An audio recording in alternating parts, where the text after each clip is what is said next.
Good morning, everybody. Welcome to the North Dallas Plano Career Focus Group. It's July 30th, 2021. We're very glad you're with us this morning.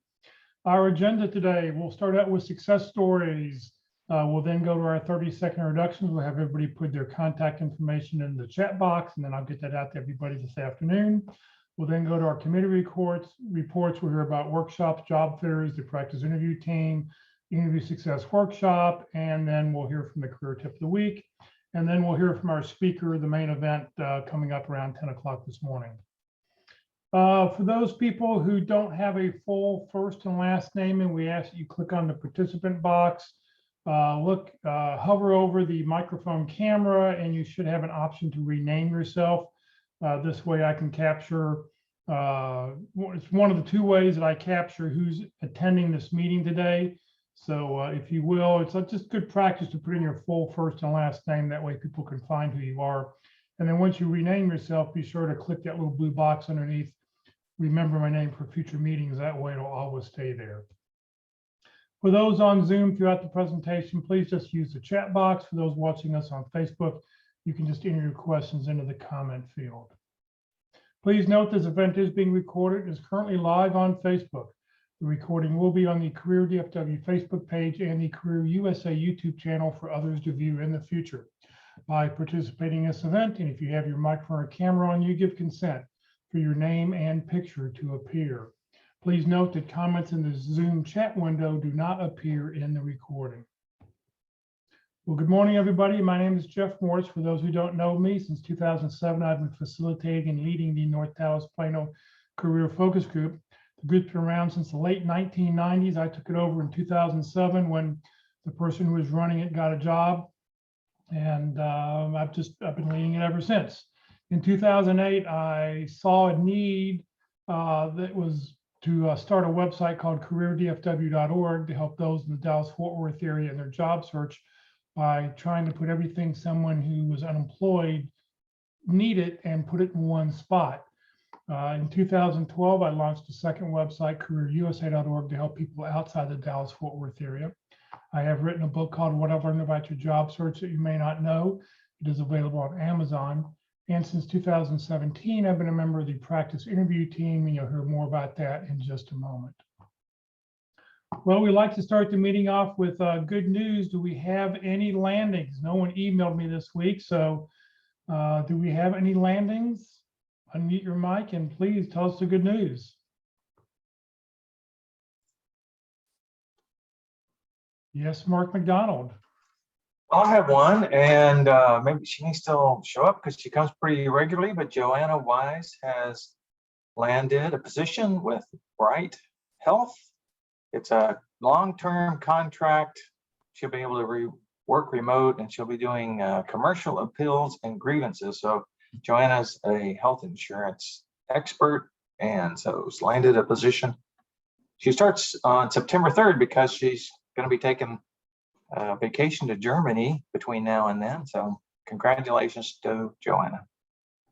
Great, Mark. If you'll put that in the chat box, that'd be great. I saw something, she sent me a quickie note saying she'll be starting in September, but she didn't tell me what she's doing. And Joanna usually watches us on Facebook, so she's not on Facebook this morning. I don't see her on Facebook, so yeah, so congratulations to her. She makes number 74, so she's the 74th landing from this group. Do we have anybody else? Going once, going twice. Sold. We'll move on. Okay, it's time for everybody to please put your 30-second introductions into the Zoom chat window. Please open up the chat box, or those watching on Facebook, you can put it in the comment field.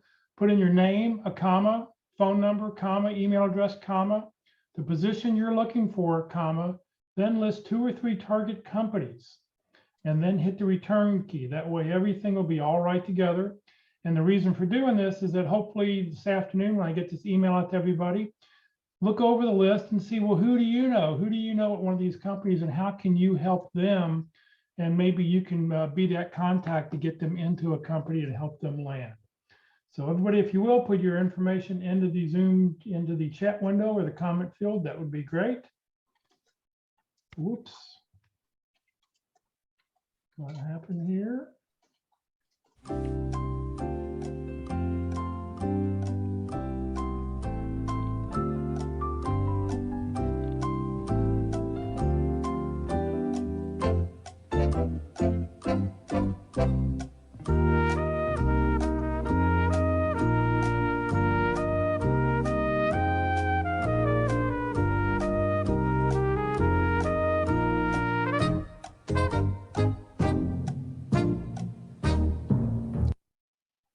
right. Well, I'll give you time to keep going. For those people watching on Facebook, if you put your personal information into the comment field, I will go and delete your personal information as soon as the meeting's over, after I capture it, and so I can put it into our document for the email I send out this afternoon.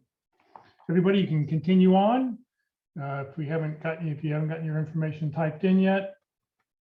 Oh, Joanna just joined us on Facebook. Joanna, Mark McDonald just announced your landing. So congratulations, you make number 74 in our group. So congratulations on that. She just joined watching. All right.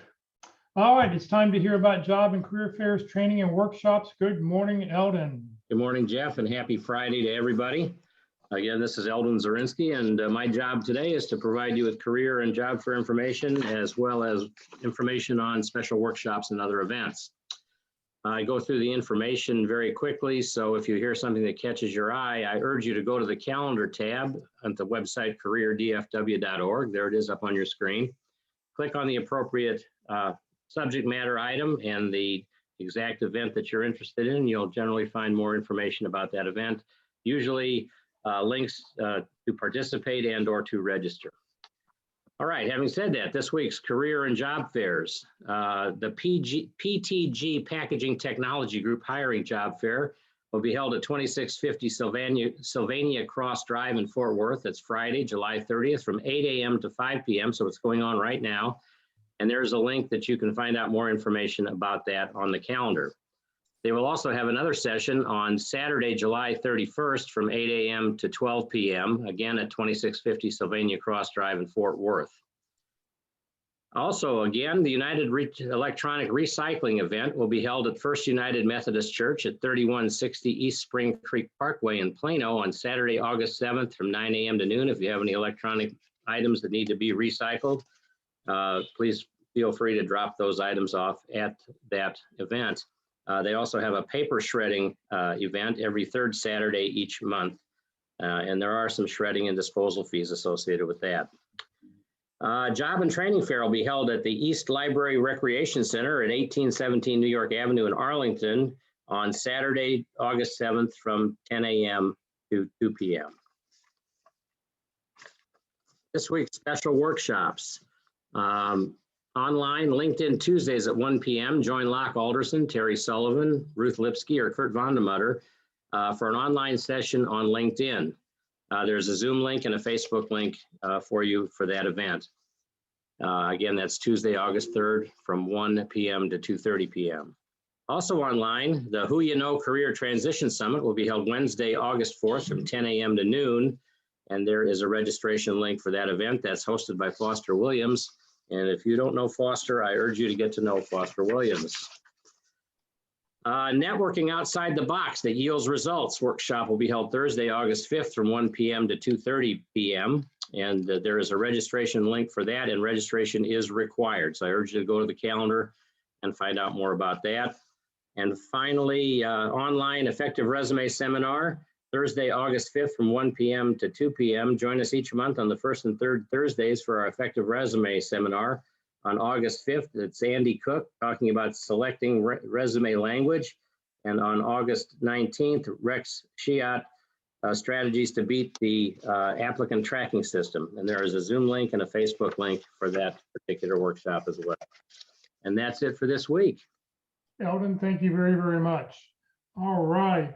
For those people who are, if you know somebody who just lost their job, I didn't see the weekly job numbers this past week. I haven't heard of them yet.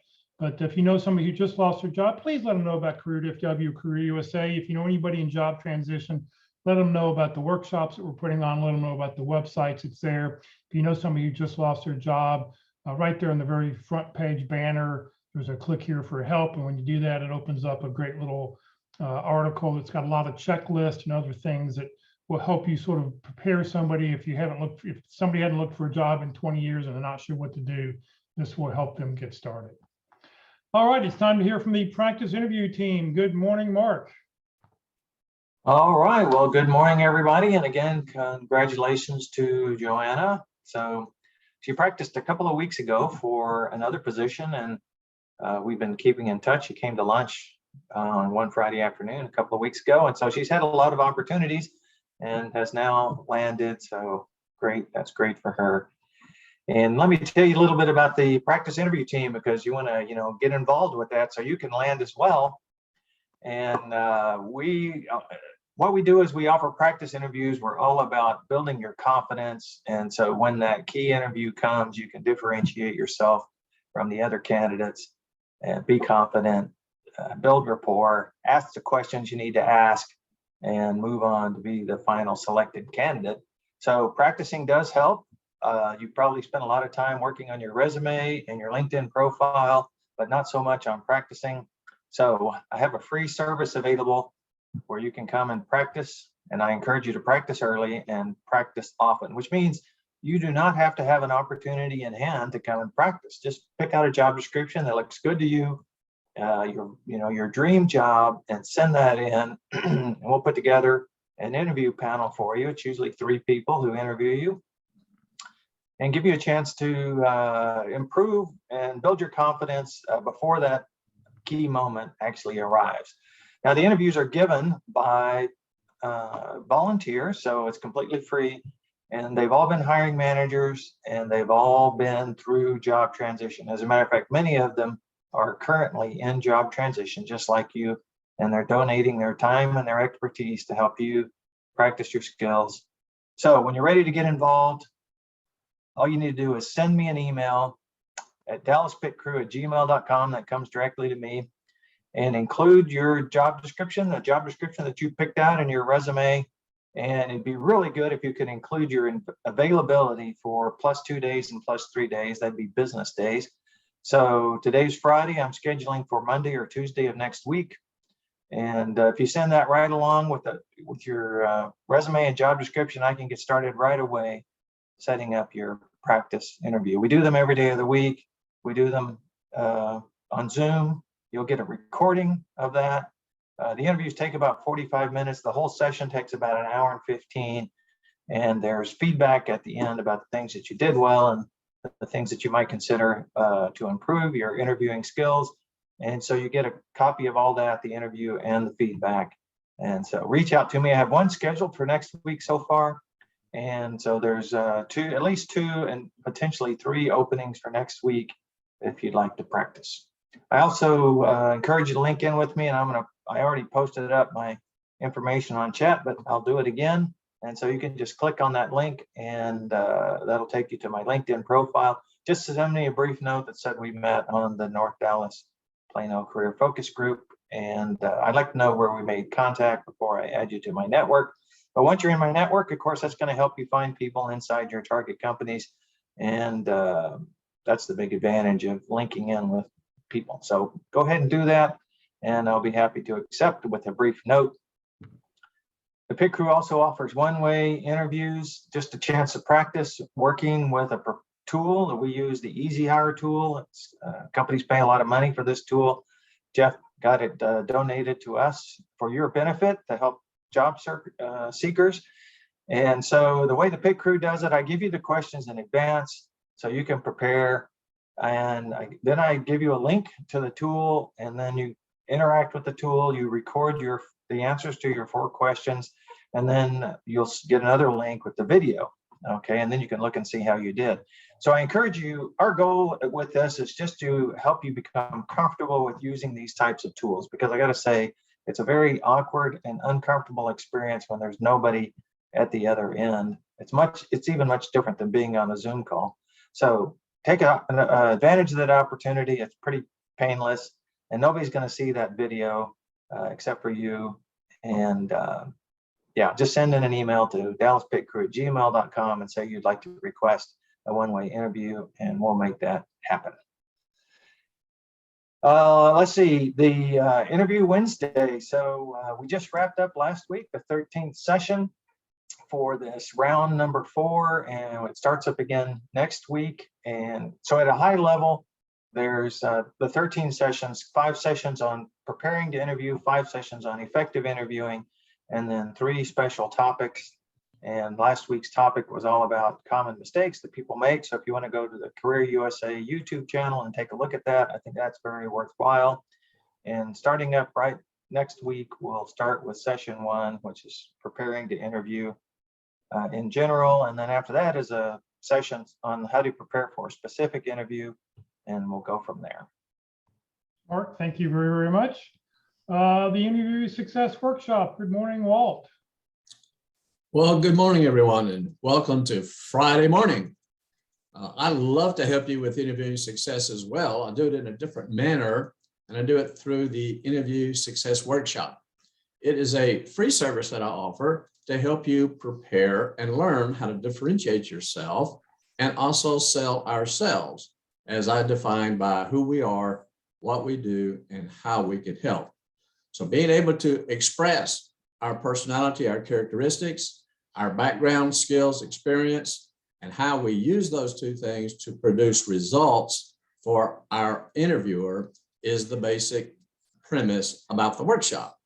Those are the things that companies are buying. Those are the things that they want to see if there's a match, as well as ourselves. We want to see if it's a match too. So all you have to do is go to my LinkedIn page, look up Walt Glass. In the About section, it tells you all about the workshop. It gives you my email address, my Yahoo email address, which you can see on the screen. And just send that to me so you can register. I'll send you some available dates and we'll get you scheduled. It's frequently done on Tuesdays from 10 to 12, but if demand goes up, I can schedule others during the week as well. You know, interviews display our attitude. It has significant influence on how we are viewed. With enthusiasm and interest, a job can ensue. My daughter did it, and you can too. Thank you very, very much, Walt. All right, it's time to hear from the Career Tip of the Week. You can find the Career Tip of the Week on the Career DFW or Career USA website. There's a new tip every week. Good morning, Kelly.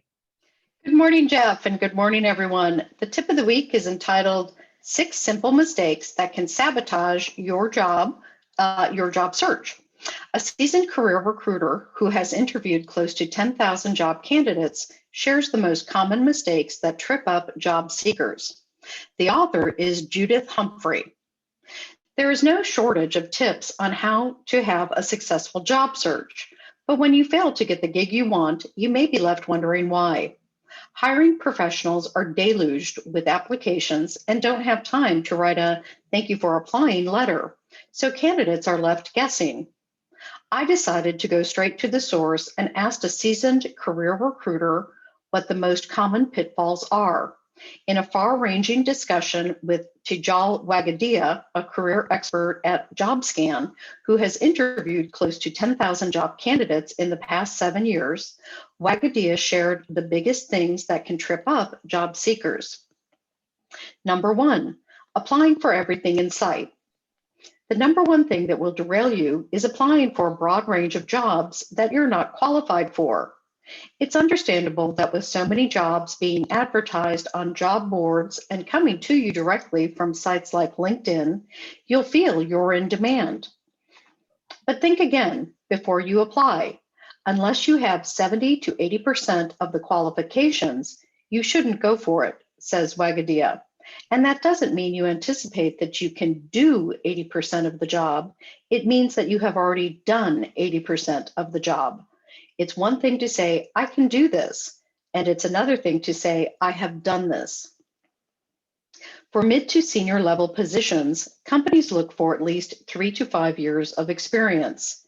So for example, an account manager might apply for a director of sales position, but lacking any experience in that area, they won't get the job. Instead, stay focused and apply only for those positions where you have several years of actual experience. Number 2, using the same resume over and over again. A second roadblock to landing a job is using a single resume for all your job applications. Candidates apply with the same resume over and over again, says Wagadia.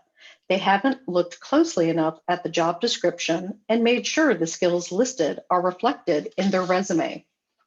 I've interviewed candidates whose resume doesn't match the job. And when I question them about a skill, they say, oh yeah, I did that, but they didn't have it put on the resume. We recruiters aren't clairvoyant. If you don't show your skills and experience on your resume, we have to assume you don't have them. The solution, she says, is to customize every single resume you send out. Make sure the skills you have align with those in the job description. If you want to know how well your resume matches the job description, check out this website. By that, she means jobscan.co. It's particularly important to it's particularly important to customize your resume, says Wagadia, when applying for bridge or contract jobs or when making a career change, like going from one industry to another. You will be evaluated on the fit. Number 3, failing to show your impact. The third thing that can trip job seekers up is not showing the impact you've had in the jobs you've held. I don't just want to know that you led a team, she says. I want to know how much you as a team generated in revenue each year. You need to show the actual value you've created for your company in those roles. This should be quantifiable. Example, a recruiter might list the number of people she hired. A software engineer might list the number of programs developed and customers reached. A communications professional might share employment engagement figures or social media impact. Give at least 3 impact figures for each job you've held. Not giving figures for your impact is a serious problem. Almost every resume I've seen just lists job duties rather than the value created, says Wagadia. Candidates copy and paste the job description they're hired into and forget to show the impact they had in that role. If you want to impress the recruiter or hiring manager, give the quantifiable results you've obtained. Number 4, asking the interviewer no questions. Another thing that can derail candidates is their failure to ask the recruiter or hiring manager questions in an interview. When they have no questions, says Wagadia, they appear not to be interested in the position. Wagadia has 6 favorite questions she recommends asking.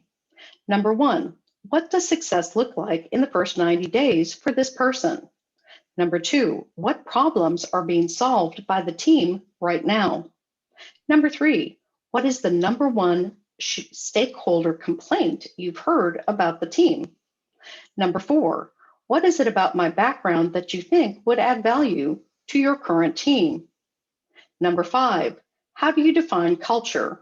And what is the team culture? Number 6, how do you communicate when someone isn't meeting their monthly goals? Number 5, misreading your interviewers. A 5th way to undercut yourself is to misread people in the team interviews. These group interviews are becoming more common and they present challenges. Be aware how you are addressing the interviewing team, says Wagadia. She has seen situations in which male candidates don't address the female interviewers, especially in tech companies. Also beware of directing all your attention to the team leader or hiring manager. Treat everybody equally. Group interviews can also be challenging because you have to customize your answers for each person. Think about who's asking the question and choose a narrative that the person can relate to. For example, if an internal customer asks for an example, make it a customer-centric story. And size up whether the person wants a short answer, a big picture answer, or a detailed nuts and bolts answer. Number 6, being disengaged in interviews. A final way job applicants can go astray is to appear disengaged by giving short, curt answers in interviews. I asked Wagadia if there was a point in an interview when she had made a decision not to proceed with a candidate, and she replied yes, when they're giving me 1 word or 1 sentence answers. She explained, I might say, tell me about the kind of position you have been looking for. The candidate answers, technical positions. What kind of technical position, I ask? Project management.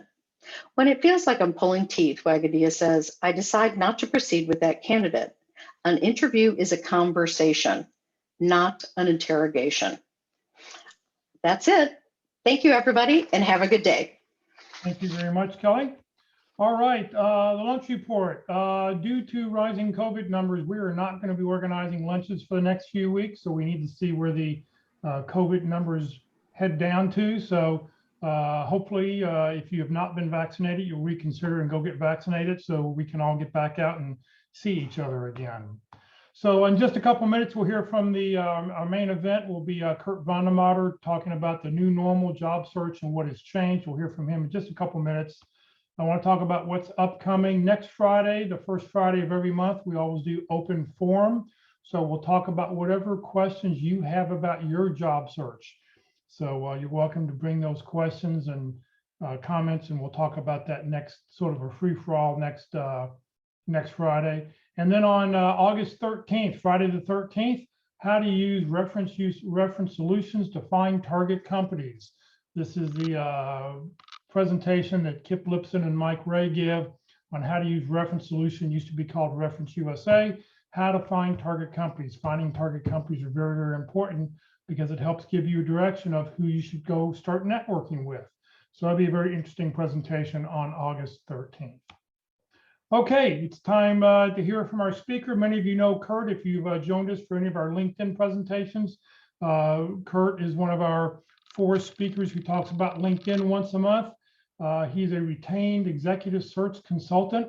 So Kurt, thank you very much for being with us, and I'll let you take it over.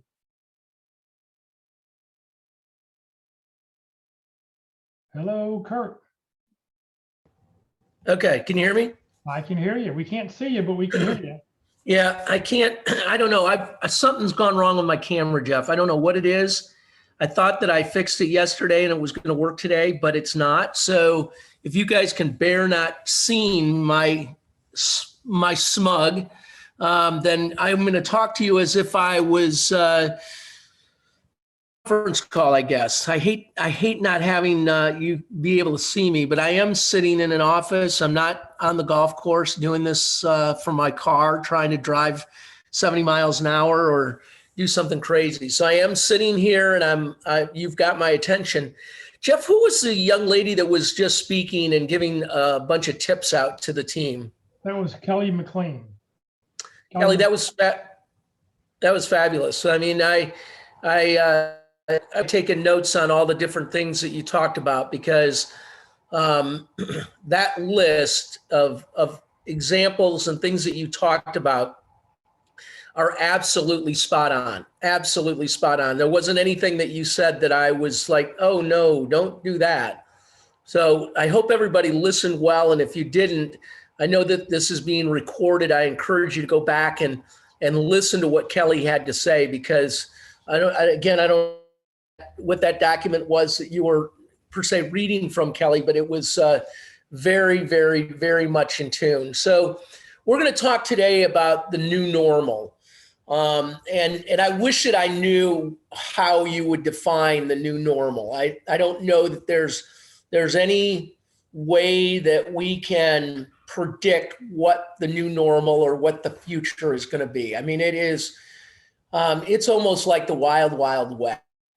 I hate to say it. It's, the real estate market is absolutely crazy, upside down everywhere you go. I mean, it's not like it's any different in any other state. It's just almost the same everywhere you go. So the new normal is undefinable at this point. But what I do want to talk about is I want to offer some basics on I think what you should be doing during this new normal. And I want to turn this over though, Jeff, at any time, raise your hand, Jeff, or interrupt me, because as I've told groups in the past, this is not about me, okay? This is about you and everybody that's on this phone call. We've got about 37, 38, 40 people here today.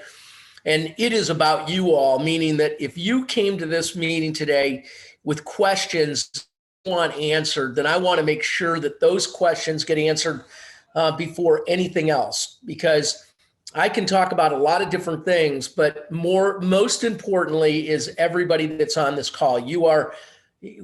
Jeff and I are working for you right now. Okay. And so we're on your staff. And if you've got something that you want to address or you want help with, we want to make sure that you have answers to that. So a couple of the things that I want to do first, Jeff, is really just talk about the landscape of the recruiting industry first. Okay. And I think that that's helpful because as I talk to candidates, and I do coaching like this every day for people for no fee, just because I sleep at night knowing that I've helped somebody. But I think that it's helpful if, as a candidate, if you understood what was the landscape of the recruiting industry. So first and foremost, there's really three kinds of recruiters, three types of recruiters. And I'm not talking about good recruiters and bad recruiters or, IT recruiters or legal recruiters. There are three types of recruiters. The first recruiter that you need to know is a recruiter that's an internal recruiter. And these are the people that work for companies. They are inside the organization. They're being paid by the company, and they're working with hiring managers to fill jobs. It's important that you know those people because they're different than all the other recruiters, meaning that, as an example, when I was at one point in my career, I worked for, I did some searches for T-Mobile, and their recruiting team was very large, but it was not uncommon for their recruiters to have anywhere from 40 to 60 job openings at a time. Okay. So that is really important for you to know and understand, because when you're talking to these people, they certainly know the organization, they know the culture, they know the hiring manager, but they are looking for what they would consider the perfect fit. And they're not going to look outside of the peripheral very far because they've got so many things on their plate and they just don't want to be rejected. So they're likely not to be very creative in their presentation of candidates that may not be an exact fit for that organization. The second type of recruiter is what we call a contingent recruiter. And contingent recruiters are hired by companies to fill positions. And it really has nothing to do with the level of position, because there's contingent recruiters that are filling CEO positions and filling vice president positions, but more likely they fill lower level jobs. And the way that contingent recruiters work is that a company, if you're a hiring manager in a company and you're looking to hire somebody, you can go hire not only one, but two or three contingent recruiters to have you help fill jobs for your organization. And you don't pay any of them any money until they bring you the candidate that you hire. And that's then the search firm that gets paid. Up until that point, everybody's working for free, basically. Okay. Contingent recruiters take a fee based on the salary, and everybody in the contingency world works for different fees and different rates. And then at the other end of the circle, there's the last one is retained search executives, and that's what I am. I'm a retained guy, and what I do is I get hired by companies. So companies find me and they hire me. They pay me a retainer up front, much like a lawyer. You pay them a retainer to get started on your case. They pay me a retainer, and I'm exclusive, so I'm not competing against anybody else. And typically I have that exclusivity for anywhere from 90 to 120 days. And I am looking for that needle in the haystack, but I am also very willing to listen to and to bring candidates forward that might not be what would be considered in the sweet spot, but there's certain things that I heard or that they've done that I really like, and that would be a reason for me to present them to the organization. Okay, so those are the three types of recruiters, and it's important that you know as you're talking to a recruiter when you get introduced to an opportunity, it's okay for you to say to the recruiter, "Can you tell me, are you an internal recruiter? You work for the company, or are you a retained, or are you a contingent?" And the only difference is, and the reason why you want to know that is because you might position your story or your case a little bit differently, knowing which type of recruiter you're dealing with. Okay. So that's really for you to understand the landscape. Everybody that's on this call, the next step is everybody that's on this call is, I would assume, and I don't want to assume, I hate to assume, but I'm guessing most of the people on this call are actively looking for a new opportunity. Okay. And so there's passive candidates, and those are candidates that are actually working in today's environment. But they are passively looking at and taking phone calls or to explore new opportunities. But most of you are actively looking. And so what you've got the ability to do is you've got the ability to communicate your story differently than people that are passively looking, because they can't tell the whole world that I'm looking for a new job, because their boss will find out and fire them. So as we look as an active candidate looking for a new opportunity, there's a couple of things that we want to do. And the first thing that we want to do, if you haven't done it already, is we want to activate our network. Activating your network is by making a list, literally sitting down and either putting it into an Excel spreadsheet or putting it on a piece of paper, and literally making a list of everybody that you can think of that you have worked for, worked with, people that you have called on if you're a salesperson over the last 10 years, people that have called on you because they're trying to sell things, people you met on airplanes, people that you met at conventions, people that you met at the bar sitting at the hotel in Vegas while you're waiting to go to a trade show. I want that list to be as vibrant and as big as you can possibly make it. And the very first thing that you want to do is you activate your network. I want you to literally call every person on that list. Okay, that will take you, if you have 200 people, it might take you a month to make these phone calls. But you're going to do a couple of different things while you've got these people on the phone. First thing you're going to do is you're going to do just like every customer service rep does when they call you or you make a credit card payment or something.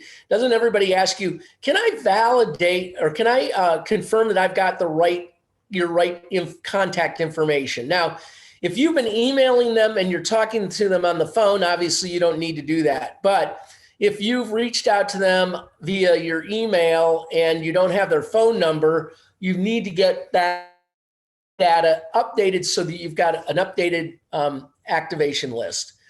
You call everybody, you don't send resumes, you call everybody, and it's just a quick conversation. Hey, if you didn't know what was going on in my life these days, you'd never be able to help. I'm actively looking for a new opportunity.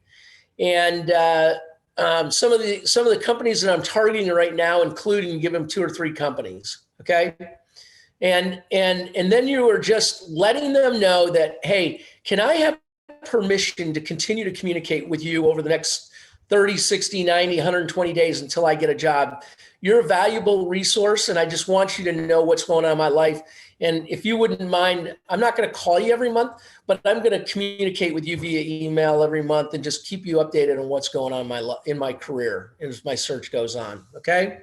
Now, out of that, you may get all kinds of opportunities, but you're doing the most important thing first, and that's letting everybody know, because your network is your net worth. So now if you have 100 people on that list, you've got 100 people working for you. Okay.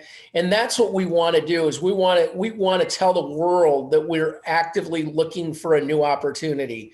We don't necessarily have to put a sign around our neck as we go to the grocery store, but we want to tell people that we're actively looking. I'm going to stay on this subject because I want to finish it with, after you activate your network, that's the very first step. Second step is, as I talked about earlier, you've got to continue to keep that network involved in your career search. And so what you've got to do then is put together a communication tool that you can use, that you can quickly update that network on a monthly basis and continue to let them know what's going on. Because what happens if people don't hear from you over the next 30, 60, 90, 120 days? What happens? They assume. And we don't like that word, because that means that they assume that you've gotten a job and that you don't need their help any longer. And so I want to make sure that nobody on this call ever gets into that assumption mode, and that you continue to keep your network activated and updated.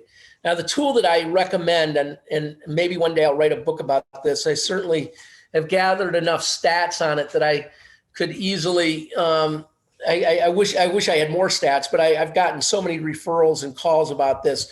I'm going to call it, I call it the prayer letter. And so what I want you to do is take your pens out now, and I want you to write this story down because it's really, really simple, but it's really, really important. The prayer letter is this letter, and this is a letter that you're going to send out to everybody that you have in your network. You've activated your network in 1 month. You're ready now to communicate with that network in the second month. You go into that list and you take all those email addresses that you wrote down and you put them into a BCC so that you can see who's getting this email, okay? If you're sending it to 200 people or 300 people, you don't want those people that said reply to all.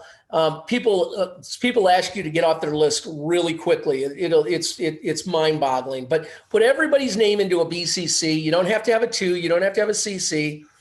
And in the subject, it says, great people know great people. That's it. Great people know great people. And then in the body of the email, it says, hey, just as a quick update, I wanted you to know that I continue to look for new opportunities. This month, some of the companies that I'm looking at include, and you give them 3 or 4 companies, 5 company names that you're targeting, that you're looking at, that you're actively trying to get networked into. If you or anybody in your network has contacts with these companies or companies like these, I would greatly appreciate an introduction. 3 companies, 5 companies. If you or anybody in your network has contacts with people that work with these companies or companies like these, I would greatly appreciate an introduction. Feel free to forward my information, contact on to anybody in your network. And if there's anything that I can do for you, don't hesitate to call or write anytime. I appreciate your help, and I'll be in touch in 30 days with another update. Okay?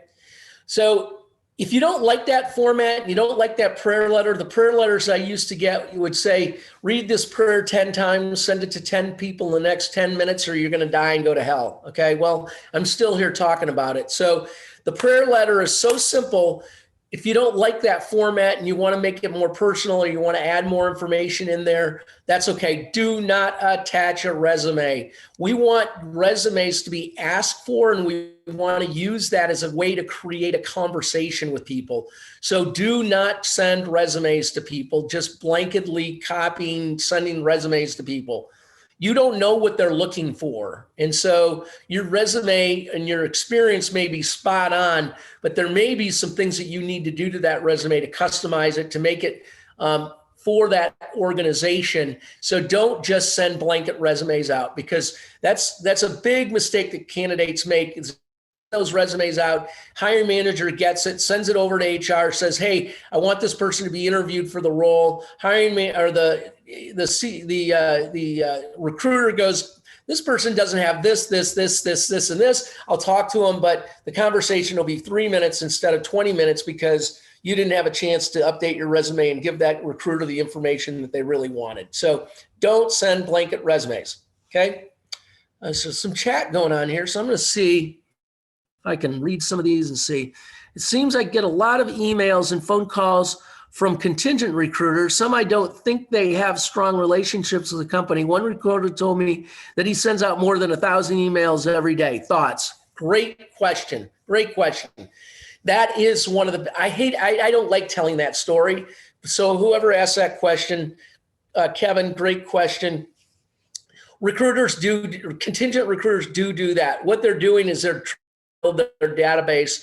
And so when they find candidates that have skills that they can market, did you hear me?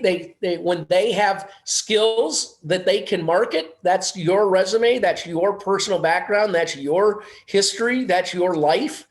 They will take that and send that out to 1,000 different companies and say, hey, this is an example of the kind of candidate that I work with. If you'd like to meet with Karen, send me a note and I'll set up it that you can connect with her. Okay. So they're using your resume, they're using your background as a marketing tool. And I just highly encourage you to, as you talk to contingent recruiters and you get that feeling, Kevin, you asked that question. I would say to that recruiter, hey, just to make sure we're both on the same page, I am not giving you permission to use my background and my resume to market your services to other companies.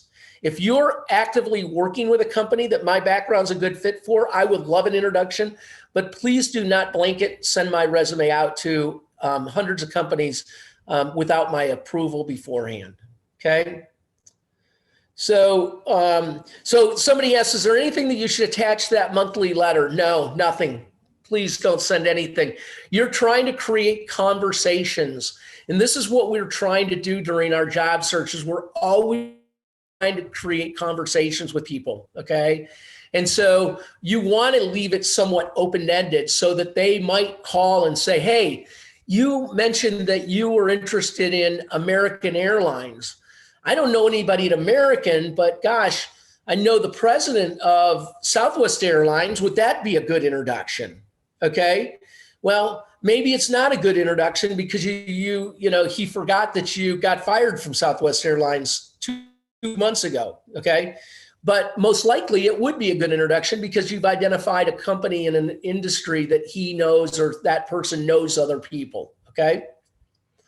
So, so that's in general the first step. Activate your network, communicate with everybody on a monthly basis, and continue to send those emails every month.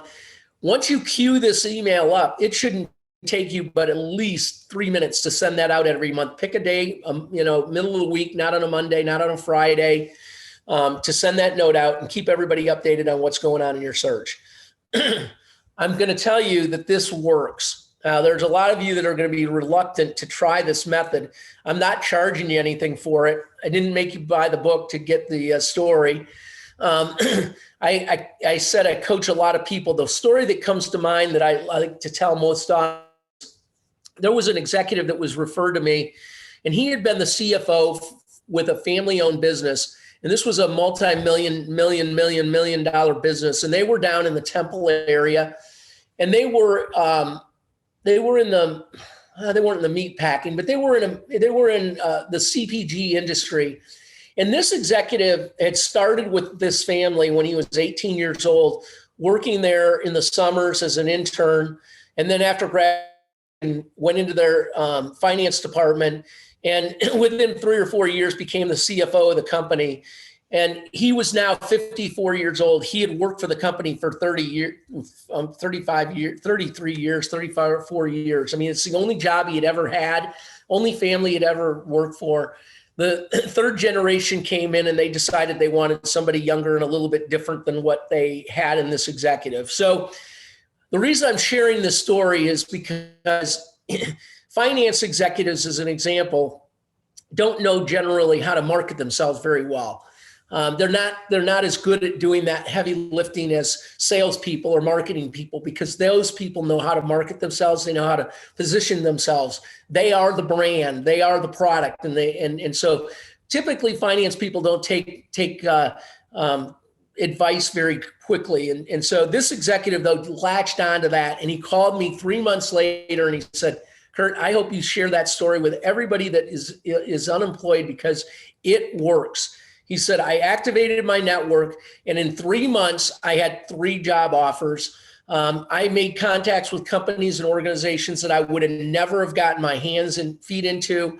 I activated my network, and it really, really, really did work. So, so anyway, I highly encourage you to activate or keep them updated, because this prayer letter that I'm offering does work.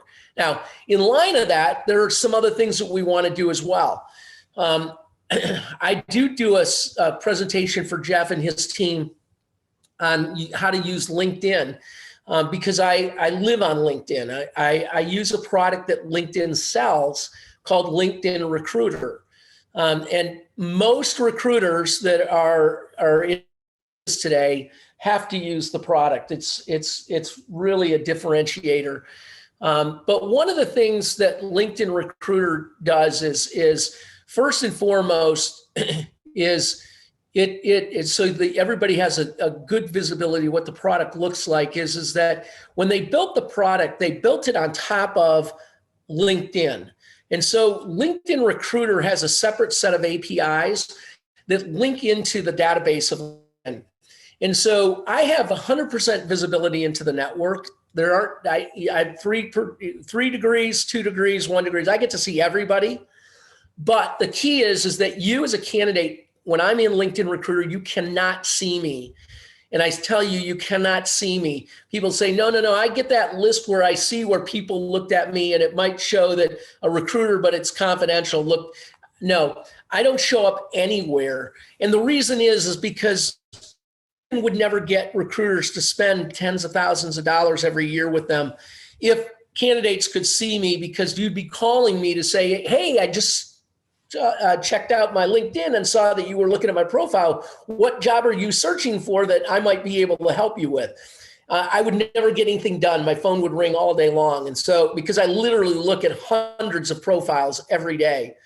And so you can't see recruiters that are using LinkedIn in your profile when we do check your profile. But the thing that you want to do is some things in LinkedIn, some really good ideas is make sure that you've checked that box that you're willing to work. Okay. I hate that term willing to work because everybody on this call is willing to work. We just don't want to work at McDonald's flipping burgers. We did that when we were 15 years old, but we are all willing to work. So check that box. If you don't feel comfortable putting that, I call it the wreath around your head, that green wreath that shows everybody that you're actively looking, that's okay. You don't have to put that, you don't have to click that box, but you want to check the box that says that you're open to new opportunities, because that's a tool that recruiters search for. So as we're using LinkedIn Recruiter, I can look for candidates that are actively looking by checking a box that says, I want to look at candidates first that are willing. So in my search, I might have 1,000 people in that search that I'm looking for. I might be, looking for a salesperson in Dallas that has pharmaceutical experience, healthcare, boom, boom, 4 things. I put all those search things into my search criteria. I hit go into LinkedIn and it comes up with 1,000 people. I can't look at 1,000 people in a day. So I check the box that says I only want to look at the people that are willing to work. And now that 1,000 number goes down to 250. I can look at 250 people. Okay. So make sure you put your check that box. And then the second thing I want you to do, as crazy as it sounds, and if you've got a question about where I'm talking about, go to my LinkedIn profile and you'll see exactly. At the very bottom of my summary section, give me your phone number and your email address. Okay. If you're willing to work, make it really easy for recruiters to reach you. Okay. Give us your contact information, because when I click on your profile and I want to talk to you, I've only got one option in LinkedIn, and that's to send you an in-mail.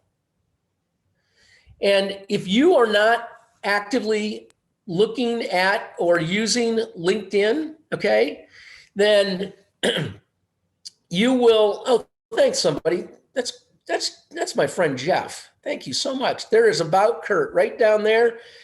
Vistage member, bum, bum, bum, email, contact information right there. Okay. So I don't send you an in-mail. I will send you an in-mail, but if you don't check your in-mail on a regular basis, you may miss an opportunity. I giggle because I can't tell you how many times, folks, that I get an email from somebody that says, I'm really interested in the opportunity. And I have to send a note back and go, oh, shucks. I filled that 18 months ago.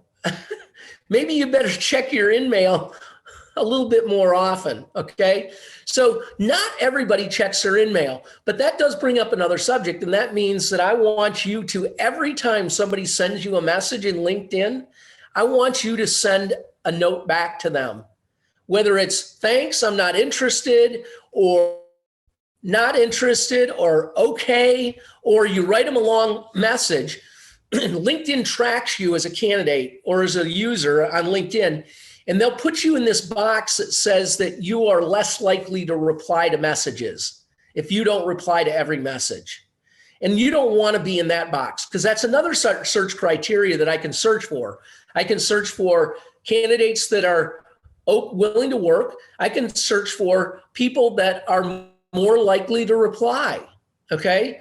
And I often use that box because why would I want to be sending messages and spending time on people that don't reply to InMail?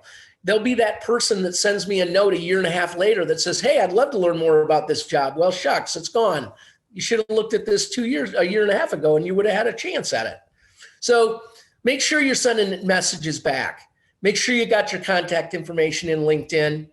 And then the third thing I want you to do in LinkedIn is I want you to make sure that you have all the keywords that describe yourself.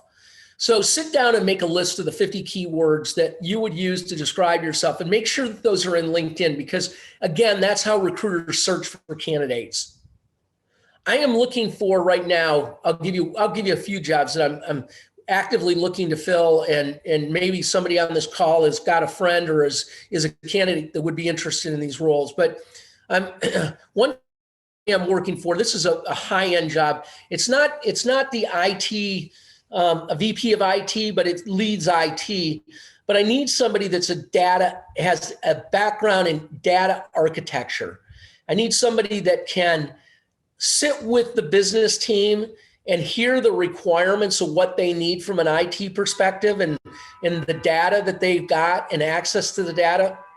And this is a multi-billion-dollar company in San Antonio. I'm looking for a data architect that can not just coach somebody else on the coding, but can actually do some of the coding. Not that they will do all the coding, but they need to be actively involved in the coding process. And then they need to be able to manage that data and manage that coding process and what went into building the architecture behind the programs that are being written. So that's a needle in the haystack. So as I look for people, I look in Texas, I'm looking for data architects, I'm looking for people that are programmers. I'm looking for people. Then the soft skills I'll get to the soft skills when I get that candidate, or I get those candidates on the phone. But spread the word if you know anybody that fills that role. Here in Dallas, I'm looking for an IT, just somebody to manage the IT for a commercial organization. And it's more help desk stuff than anything else. People forget their passcodes and need resets and so forth. That job is right here in Dallas, pays about $50,000 a year. And it's a 911. If anybody knows anybody in IT and is looking for, has got experience in the help desk and wants to work in the commercial real estate space, it's a company that's been around for a long time. It's going to continue to be around. They've probably got about 65, 70 associates, 50 to 70 associates. There's other responsibilities that that IT person would bring to the table, from just overall IT management of the organization. But it's not that heavy lifting that the data architect is that I'm looking for down in San Antonio. So those are a couple of jobs I'm going to highlight right now. I've got others. Let's get back to what's going on in the new normal. The new normal is, everybody on the call, I want you to know that companies are hiring.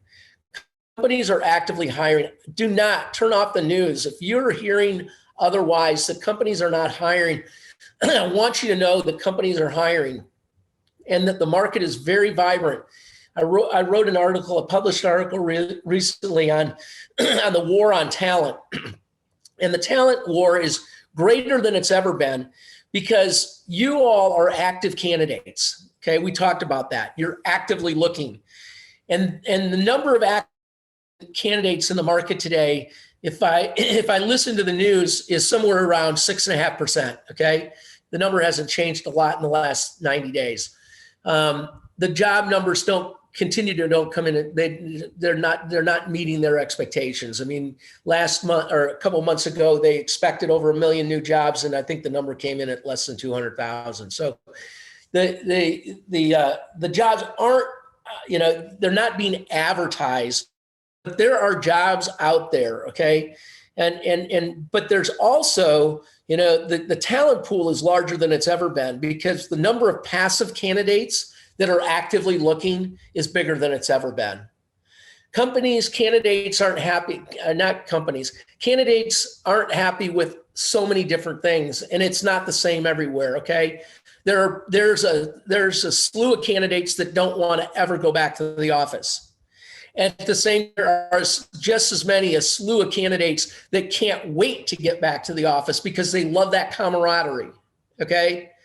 And, you know, we are the pawns in this, in what's going on right now because of all the political pieces, and I'm not going to get into it, whether you're vaccinated or unvaccinated and, you know, all that nonsense. But there are companies that are hiring and they're looking, but they may not be advertising their positions, okay? And so the networking that you do today is more critical than it's ever been. Because they're not necessarily posting every job that's out there. And the reason they're not posting every job that's out there is because there is a little bit of caution in the marketplace, okay? In what's going to happen next and where are we going and what's the landscape, okay? There's no question that there's some of those conversations that are going on out there in the industry today. But I want you to know that the attitude in the C-suite is very positive, and companies are actively looking for candidates. But you got to get to the hiring managers. You've got to get to the people that are making the decisions. Now, one of the things that came up on the call when I was listening earlier, Kelly talked about was making sure that you're telling the right story, okay? And that comes down to not being desperate and understanding what the opportunity is and understanding what the problems are that the company is trying to solve. So you've got to think a lot differently and smarter than maybe you had in the past when you looked for a job 5 years ago. But the focus that I want you to really look at is understanding when you see that there's an opportunity with a company or you're engaged in a conversation with a company that's on your target list, I want you to focus a lot on what are the problems that they're trying to solve? What keeps them up at night? And that could come in so many different categories. You need to have an understanding of that because when you have that answer, when you know what those issues are, that's how you can then communicate your background and your success stories and the achievements that you've had that directly affect that organization. Because you've solved those problems before. You've encountered those issues. You've had to deal with those kinds of clients and customers. You've had to initiate that ERP system. You've had to revamp that marketing program and plans for that consumer channel or for that distributor channel or whatever it might be. You've done it in your background, and that's the story and where your focus needs to be. So Kelly outlined it probably a lot better than I said it, but that is probably the crux of everything that you search going forward is trying to understand what it is that the company's problem, what is it they're trying to solve? How will your success be measured in the first 60, 90 days? How will you know that you're successful? What will you do that will give you a thumbs up from your hiring manager that you've done a great job? Okay. I'm going back to a couple of questions because, again, I want to make sure that we're not missing anything. Best to put phone and email info in the top section. That works too. It will show up at the top of the LinkedIn phone app as I use Google Phone NBR instead of Cell NBR used to create LinkedIn and account profile in order to reduce security hack risk. So absolutely. If you can put it, if you want to put it at the front, you can put it at the front. When you put it at the front, I will tell you that to recruiters, and maybe this needs to be discussed. It could be an open. To me, it looks a little bit more desperate when you put it up at the top and next to your name. But LinkedIn won't take it away from you. But regardless, whether it's at the top or the bottom, make sure it's there. I don't care where it's at. That works either way. Great question though. Kurt, can I get you a resume for? Yes, a resume for the network architect. Absolutely. My LinkedIn, my email address is real simple. Everybody on the call, you can take it down. You want to send me a note, I'll communicate with all of y'all. But it's real simple. It's Kurt, K-U-R-T, and at the name of my company, linkedexecutivesearch.com. But it's linked, L-I-N-K-E-D, linked, E-X-E-C.com, linkedexec.com. So yeah, Richard, send me a resume, and anybody else that's got a question about that job or any of the jobs that I mentioned today, feel free to send me a note. Or if you just want to chat, you've got a question, go ahead and do so as well. Yeah, Kurt, Kevin got a question that he meant a little bit before that. Said, since you brought up firing at Southwest, I guess when you gave the example, how common is firing, and what is the best explanation? I mean, what have you seen over the last 12 months? Yep. Well, first and foremost, nobody ever says that they got fired. Okay. I don't, people are being released today because of reduction in workforce. And that's what 98, unless there's an HR person on the call that can give me better numbers. I think that's probably 99% of the layoffs or the cutbacks that have happened in the last year. There may be a situation here and there where somebody gets fired for misuse of company funds or, sexual harassment or something like that. But most of the time today, it's in one bucket, and it's called reduction in workforce. But the thing that I encourage candidates to do is, let's talk about this for a little bit, Jeff, because I think it's a really important subject. And it doesn't mean that you've got fired or that you lost your job, but attitude is everything. I have a little plaque that I have behind my head, if my picture was showing up, that says attitude is everything. And I'm a big believer of that. I'm a huge believer of attitude is everything, because as you go into a job search, you need to have a positive attitude. Okay.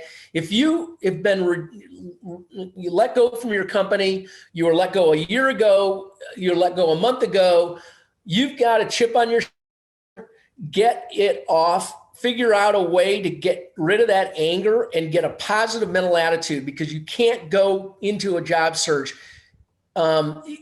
feeling anything but positive. You're selling yourself. You are the product. Okay. And in order to sell that, in order to make the best representation of yourself, you've got to be in a really good place. So if you're struggling with that, find a friend, somebody to talk to, pray for it, about it, but get rid of that anger. When you're talking about a job that you were let go from or reduction in workforce or whatever, all I want you to do is communicate that story in a positive way. Okay. Figure out a way to positively communicate it. The chances that the recruiter that you're talking to are going to go back and talk to the company or talk to the hiring manager about you, you're not going to give that person as a reference if you didn't have a good experience. Okay. But the chances of them finding somebody and going back are pretty unlikely. Now, sometimes they do. This company in San Antonio, they've been around for 100 years, and it's a very well-known family. And so there was a job that I was searching for earlier in this year. And when I presented local candidates, they would take those names and they would circulate it among the senior staff. And they'd say, do you Bob that worked over at USSA? And I'd get feedback. Yeah, he's not a team player. No, that's not the kind of guy that we want on our team. So that does happen very, very, very, very occasionally, not very often, probably maybe 5% of the time. But make sure you're communicating whatever you're communicating in a positive way. You communicate that story in a positive way. You never want to talk bad about a boss. You don't want to talk bad about a company. even to recruiters, I would keep my guard up. There are days that I feel like I'm in the confessional with candidates because I get everything.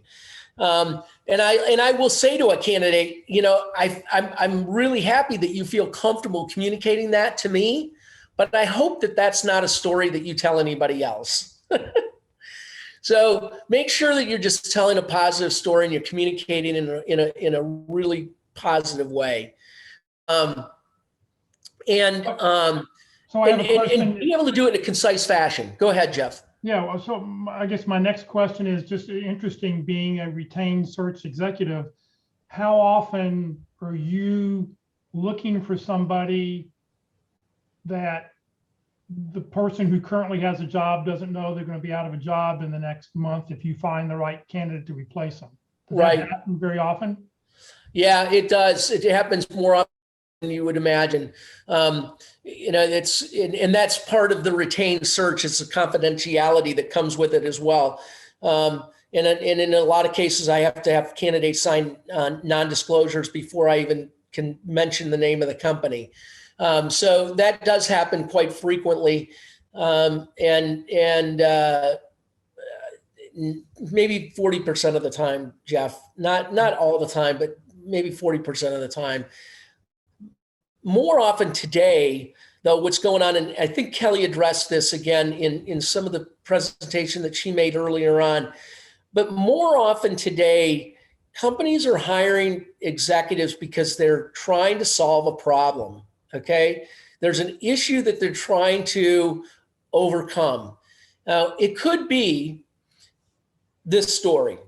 Bob is the vice president of sales, and Bob's been with the family and the business for 10 years, and Bob's done a great job. But during COVID, Bob's performance has gone downhill, and it's because Bob is a people person. If he can't be in front of his customers, he can't be successful. Bob is a great guy, but if he can't manage his team and he can't see everybody in the cubicle every day and working from home, his team has become disjointed. Morale is way down in that part of our organization. So these are the 3 or 4 things that we've got to modify. And as good as a performer as he's been over the last 10 years, we've got to replace him because we've got to bring somebody in that's got the skills that can succeed in the current state of where we're at today. Okay.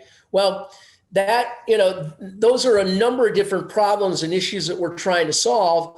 And so, as I would talk to candidates, yeah, it's a confidential search, but I'm trying to replace somebody that is kind of an old school sales executive. And I need somebody that knows how to build relationships, communicate effectively using technology instead of being able to get on a plane and go see people every day. So can you tell me stories of how you've done that in your background, and where have you done that, and how have you demonstrated your expertise in using technology? So that, I don't know if that helps, Jeff, but that's the biggest issue that companies are trying to not that particular issue, but there's all kinds of issues that companies are trying to solve. And that's what they're looking for, is people that have had that past experience somewhere in their background. And it's not always COVID related. There's just issues that have come out of organizations today that people and companies didn't have a year ago or 2 years ago before COVID. So it's a plethora of opportunities. I think that everybody should consider themselves a problem solver, because even if you're just the receptionist at the front desk, we've got to hire somebody because we need somebody to answer the phone. You're solving a problem for a company. I need an accounting person to close the books every month. You're solving a problem the company has. So companies don't hire people just to give them a job. I mean, that didn't happen except in maybe a family-owned business and they're hiring a son or a daughter. But for most job openings, you're solving you're solving a problem they have. Otherwise, they wouldn't be posting a job opening. Yep, that's right. Somebody asked another question here. I think this is Dina. Dina asked a question about how do you bridge that gap in your resume if you've been a caregiver? and a gap because you needed to take time to take care of an elderly parent or grandparent or child for that matter. And you can't hide the gaps, guys. I mean, it's to try to do so. You might be fraudulent if you try to do it. So, if you've got a gap, my recommendation is you don't have to put it in your resume, meaning that if you work from 1998 to 2015, you worked for 3 different companies. You outline that from 2015 to 2017. You were taking care of caregiver. You were being a caregiver. You don't necessarily put that in your resume. You've got that gap because then you're back on the 18. But what you would do is you would make sure that everybody that you talk to when you're communicating or they call, you bring it to their attention up front before they even ask you. I want you to know that there is a gap in my resume because I was off doing this and this and this. I'm the only child. I had to take care of my parents. I'm the only, this or that or whatever it might be. And it, again, short, precise. You don't need to give a lot of detail. Okay. Anybody that's on the other end of the phone, anybody that's at the other end of the Zoom is going to get it. They'll understand. Now, what I want you to do is if you have during that time period, if you've done a little bit of consulting or you've stayed active in your career, I think the person that asked that question might have come from an IT background. And so how have you maintained how have you kept your saw sharp during that 2-year period? If you've done things, then absolutely put the gap in there and just put it as consultant, okay?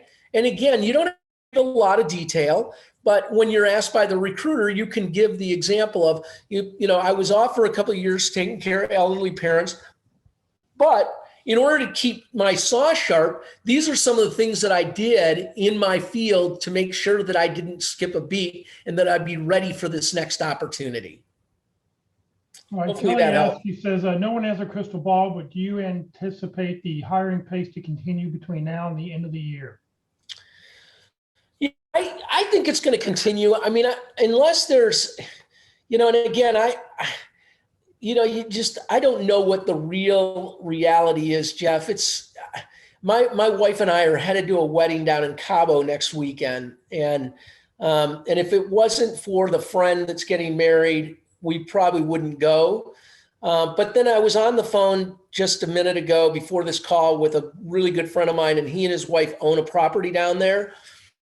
And he said, I said, I'm a little bit nervous. And he said, Kurt, the hotel that you're staying at is one of the finest. There, you will not have any issues. They're making a bigger deal of it than it is. So I'm using that as an example that, everybody's talking about this next thing that's coming, and that everything's going to get shut down again. And henny penny, the sky is falling. All I can say, Jeff, is I hope not. I hope that we're starting to see some momentum. There's a lot of positive energy in the market, and I hope that we continue. But I wouldn't allow the market to dictate my future. So this is a great time if you're on this phone call and you're actively looking.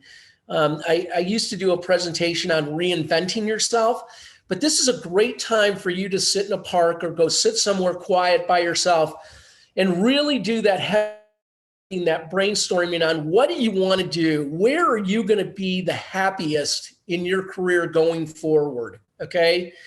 An exercise that I encourage candidates to do is to take a piece of paper and divide it into 4.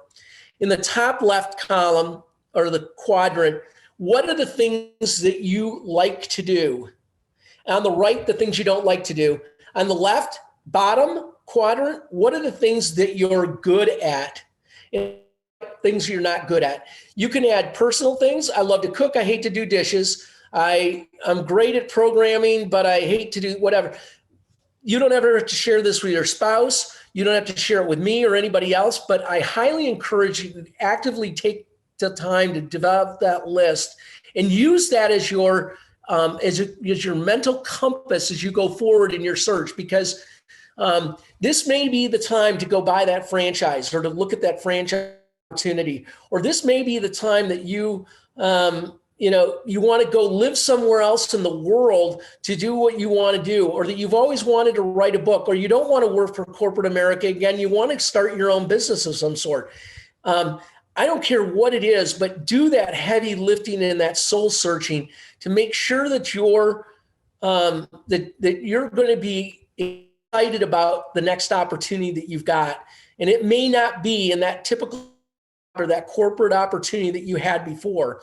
So think outside the box and use your friends and people that you know to explore those options and have those heavy discussions. Kurt, will you mention those 4 quadrants again? Yeah. Top left, what are you good at? On the right, what aren't you good at? On the left bottom, what are you good at and what do you like to do? And what are you not good at and what don't you like to do? Okay? And those are very different, because I'll be really honest with you. If you go back, and I'm not saying this, I'm using this as an example, but it is reality. If you went back and talked to 10 people that used to work for me, you would get great reviews. People, I was always a great manager. People liked working for me, okay? But I hate managing people, okay? I'm good at it, but I hate doing it. So if I'm really honest with myself, as I explore opportunities, I need to make sure that I am spending 80% of my time on the left side of that paper and not on the right side of the paper. If I'm taking in a new opportunity and I'm going to have to manage a team of 50 people, even though I'm good at it, I don't like to do it. I'm going to be on the right side of that paper, and I'm not going to be happy. In 8 months to a year, I'm going to be looking for a new job because I'm not happy. All right, Kelly asked, this is a really good question. As a recruiter, how do you prefer candidates to answer the question, what are your salary requirements? Yep. Well, I ask it every time. And here's why, guys. Maybe if you hear it from the other side, you'll understand, why recruiters ask this question. Excuse me. So I'm working for a company down in Anna Maria Island in Florida, outside of Sarasota. And it is, it's a company that's been around for a long time, but they've never had an HR leader. They've got about 400 employees and they never had an HR person, okay? They've got recruiters because they hire a lot of people, but they've never had an HR person. So, and it's not a startup, but they just went through a huge acquisition. So for this HR role, they don't have a huge budget, okay? So their budget was about, they want somebody between $90,000 and $110,000, okay? So as I search that market and I start talking to candidates and I look at their background and I get them on the phone, that's the first question I ask them. Second question, why are you actively looking? That's the first question. You know, what's going on in your career? Give me an update of what's going on in your career right now. Why would you be interested in looking at a new opportunity? Because I'm traveling too much, whatever. The second question I ask them is, give me an idea of what your base compensation is today. And the only reason I'm asking it is because 80% of the people that I talk to for that role, I'm making 150, I'm making 170, I'm making 190. You know what? I'm sorry, but this is not going to be a good fit. And they'll say, why? Because the budget that I have for this is much lower than that. It's exactly $90,000 to $110,000. And even though you might say that you'd be ecstatic opportunity like that, if I take somebody from $200,000 down to $100,000, they're not going to be happy. And then in 6 months, they're going to be looking for a new opportunity. So all you can be is completely honest. Now, it's okay to ask a question with a question to say, well, could you give me an idea of the range of this role? Or again, if it's a cold call, you don't have time to prepare. But if you've had this organization, you know who it is and scheduled the call, then do the research ahead of time to try to find out what you think the salary range might be. And then you can always answer it as, I'm open to new opportunities. I mean, there are candidates that I talk to for that HR role that would say, hey, I'm at a point in my life, my kids are all gone. I really just want to work. I want to make an impact. And it's like, okay, are you willing to drive 45 minutes each way to work? And are you willing to do this for $100,000? You were making $200,000. Be honest with me. You bring up a good point. So that's why we ask that question. There's no easy answer, but just be honest. But again, if you're making 180, your salary expectation is $150,000, and the person you're talking to only has a budget for $100,000, you're probably not going to be happy. You're going to, again, that's why we ask that question, and it's not a trick question. It's just I don't want to waste your time. Okay. Can you imagine talking to a candidate and getting all the stuff? Have you ever done this? Have you ever done that? Have you ever implemented this? And I spend an hour and 45 minutes with a candidate and I take all these great notes and Hey, can I have permission to present your background to the company, Karen? Yeah, Kurt, no problem. Go for it. Okay. Hey, by the way, the salary's $100,000. What? My last job, I was getting paid $250,000. I can't take a $100,000 salary. Well, that's all they got. There's no way. They're not going to offer any more. Well, I just spent an hour and a half. Not that it's a waste of my time, but it is a waste of my time, and I wasted your time too. So just be honest and tell them what your expectations are up front. So Karen asked, are you seeing salaries up or down in this current market? Everybody's always looking for a deal, but don't give yourself away. I mean, this is not that the show Let's Make a Deal. Okay, you've got to take care of number one. Absolutely, you have to take care of number one. Now, so that HR role, they came in and they tried to lowball this candidate. We made an offer on Wednesday, and they came in lower than what I thought they were, and the candidate's negotiating. So, now we've gotten to the point of an offer, and they still went low on this candidate, but it's okay to go back and negotiate. You only have one time to negotiate. So if you don't know how to do that and you get a job offer, it's okay to go back and have a discussion and say, this is a little bit lower than what I really anticipated. I'd be really excited about this opportunity. It was $10,000 more a year. And shut up. Let the person talk at the other end. Best if you can do that negotiations through a recruiter and not having to deal with the HR director or the hiring manager yourself. But if you're dealing with the manager, put your case together, present the facts, and you'll probably get it. All right. Bill was asking, what are the first three questions you ask a candidate? I think you mentioned two of them. We would like to know, do you have a set three questions that you always ask? Yeah. So what I do is for every job that I'm searching for, I have kind of what the problem situation is. So first question, hey, Jack, really nice to meet you. I appreciate you taking, and I only generally ask as a recruiter, I only ask for the first call for it to be 12 to 15 minutes. So the first question is, so give me an idea what's going on in your career right now that you would be actively looking or considering a new opportunity. So, hey, my resume doesn't reflect it. I just got let go. Whatever it might be. I get that background quickly, and I get to hear the candidate talk about themselves in where they're at and with what's going on in their career. So that's the first chance that I really get a chance to listen to a candidate talk about themselves. And sometimes, and I don't ever throw candidates away for that first question, but I would caution you to not give a 25-minute answer. Okay.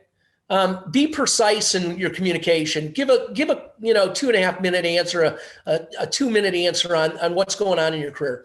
Second question is, give me an idea where you're at in your salary right now. If you were to leave your role, what's it going to take to get you out of there? If you're not working, when you said you left American Airlines, what was your salary over there? Give me an idea. And I write that down, but then that can be the end of the conversation. If the candidate's making too much money and I don't have that much budget, then I'll end the conversation by saying, this just isn't going to be a good fit because the company's only got X and there's no way that you're going to make a change for that. The third question I always ask is, okay, well, let me tell you a little bit about this organization. And let me use a CEO search that I'm conducting out in California. This is a family-owned business. They've been around for 100 years. And the biggest 3 issues that they've got to solve are, one is they need somebody that can help with sourcing. All of their sourcing is done out of China. So I need somebody that's got experience in sourcing, e-commerce. 98% of their product is sold over e-com. I needed somebody that brings creativity and a strong e-com background. And operationally, they manage over 1 million SKUs. So I need somebody that has experience in managing large numbers of SKUs. Knowing what this company's challenges are, how does your background and experience fit into that role? And I shut up and let the candidate talk. Great, wonderful. All right, one last question here. Let's see, I've asked a couple of times. Do you recommend, you may not be able to answer this because you're paying the full-blown package for LinkedIn. Is it worth getting the premium package on LinkedIn for job seekers? Jeff, I'll let you answer that as well, but because you talk to a lot of the recruiters. I say no to candidates, but you can write it off on your income tax because it's a job seeking tool as well. So I don't know the differences between the basic and the premium package. What did some of the other folks that speak in your group say? Do they recommend it? Yeah, I think for the most part they say no. I mean, every once in a while somebody will say it's worth it, but I think LinkedIn keeps changing what you get out of each package. And, right. One of the advantages is you get to see third-degree connections. One of the advantages, maybe you get to send 5 or 10 in-mails a month, but it's very limited. And I think for the most part, most people say don't do it. I mean, nowadays with Google and everything, if you find somebody on LinkedIn, Google them and you'd probably be able to find their email address, their phone number, something like that if you just do a little bit of digging. So Yep. You don't necessarily have to use LinkedIn as the end all for everything. Right. Good point. Right. One last tip or one last thing, one last great insight you'd like to share before we wrap it up? Well, Jeff, as always, again, if I can help anybody, if you've got a question that didn't get answered here, you've got something you think of tomorrow, don't hesitate to ever use me as a resource. My email address is the best way to reach me versus communicating on LinkedIn. I LinkedIn Messenger, I don't do as well as I do on just regular email. But, I want confidence that the market's is strong and turn off the news. If you've got, you're getting bad information and you're hearing negative stuff, I want you just to take that time away, whether it's in a prayerful setting or it's just quiet time on your own. Companies are hiring, the market's strong, and just be positive about the opportunities and the opportunity that you're in right now. I mean, it's unfortunate that you're unemployed, but there's light at the end of the tunnel, and it's not a train. Well, Kurt, thank you very, very much. Great information today. Sorry your camera's not working, so we couldn't see your smiling face, but we'll get it fixed. We'll find a technical person to come help you and get it fixed. Exactly. I'm gonna get this fixed at the end of the day, I promise. Right. Okay. All right. Well, Kurt, thank you very, very much. Thank you, Jeff. There's Kurt's LinkedIn profile. Like I said, if you want to connect with him, please send him a personal note. Let him know that you met him here today at the North Dallas Plano Career Focus Group. There's his email address. There's his phone number right there on the front page of his LinkedIn profile. So even if you're not a LinkedIn member, you would see it if you did a Google search. He made it easy to make connections with people. So make it easy for people to connect with you also. All right, let's see here. Next Friday, we will have open forum. So we'll talk about whatever it is you want to talk about next week at 9:30. Join us. So come up with your job search questions, and everybody on the line can offer their opinions and their suggestions. If you have not put in your 30-second induction into the Zoom chat window or the Facebook comment field, please do so. Put in there your name, comma, phone number, comma, email address, comma, what you're looking for, a position, title, and then 2 or 3 target companies, and then hit the return key. I use that information to update the roster so that I can count you if you're using this as a job search for the workforce offices. And I also do this so that maybe you can help somebody else who's on the list. So you'll get that list in a couple hours and you'll be able to look it over and see who you can help.